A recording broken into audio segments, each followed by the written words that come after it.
विशिष्ट गति लेखन निर्देशिका। अभ्यास 20। गति 80 शब्द प्रति मिनट। स्टार्ट। माननीय उप सभाध्यक्ष महोदय, शिक्षा मंत्री द्वारा प्रस्तुत इस विधेयक का मैं हृदय से स्वागत करता हूं। यद्यपि यह विधेयक काफी देर से आया, परंतु फिर भी यह दुरुस्त आया, इसलिए मैं इसका हृदय से स्वागत करता हूं। उपसभाध्यक्ष महोदय, राष्ट्रपिता पूज्य बापू ने हमारे देश की राष्ट्रीयता का अभिनव कल्पना की थी। वह कल्पना सर्वांगीण थी।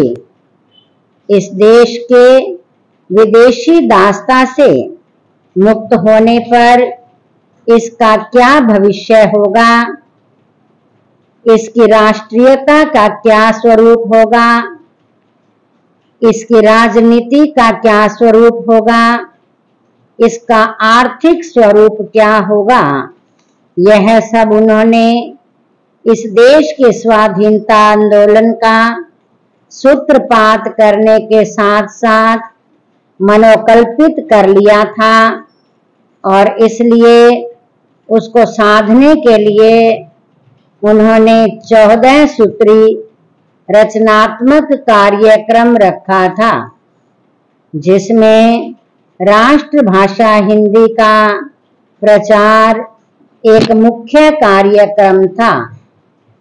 उनकी कल्पना में कोई संशय नहीं था कि स्वाधीन भारत की राष्ट्रीय चेतना की, राष्ट्रीय उद्बोधन की और राष्ट्रीय एकता की जो एक भाषा होगी, वह देवनागरी लिपि में लिखी जाने वाली हिंदी होगी।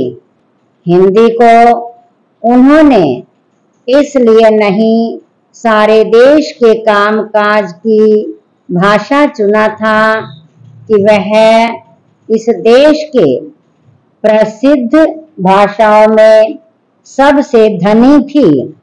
उसमें साहित्य सबसे ऊंचा रहा हो या कोई दूसरी भाषा इस देश की उससे किसी मायने में कम थी, परंतु उन्होंने यह देखा था कि किसी भी स्वाधीन देश में जहां जनतंत्र होगा, जहां हरेक कार्य जनगणना के बहुमत के आधार पर होगा, जहां उस देश में जिसके 2/3 जनों की राष्ट्रभाषा हिंदी हो, उसके सिवाय कोई और भाषा, चाहे वह कितनी उत्तम और समृद्ध क्यों ना हो, सारे देश के कामकाज की भाषा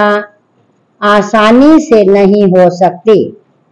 भाषाओं का चयन उनकी उत्तमता, उनकी योग्यता से नहीं करते, अपितु इसलिए करते हैं कि कितने अधिक से अधिक लोग सुगमता से उसको सीखते हैं और उसको बोलते हैं।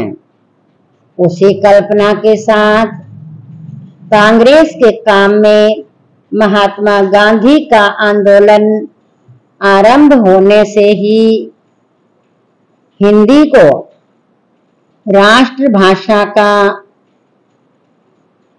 स्थान प्राप्त हो चुका था और उन्होंने हिंदी साहित्य सम्मेलन के द्वारा राष्ट्रभाषा प्रचार समिति वर्धा के द्वारा और दक्षिण भारत हिंदी प्रचार सभा के द्वारा, जिसकी स्थापना का एकमात्र श्रेय उनको था, हिंदी के प्रचार कार्य को स्वयं उन्होंने भारी योग दिया और इन सभी संस्थाओं के वे अध्यक्ष रहे, साहित्य सम्मेलन के भी अध्यक्ष रहे।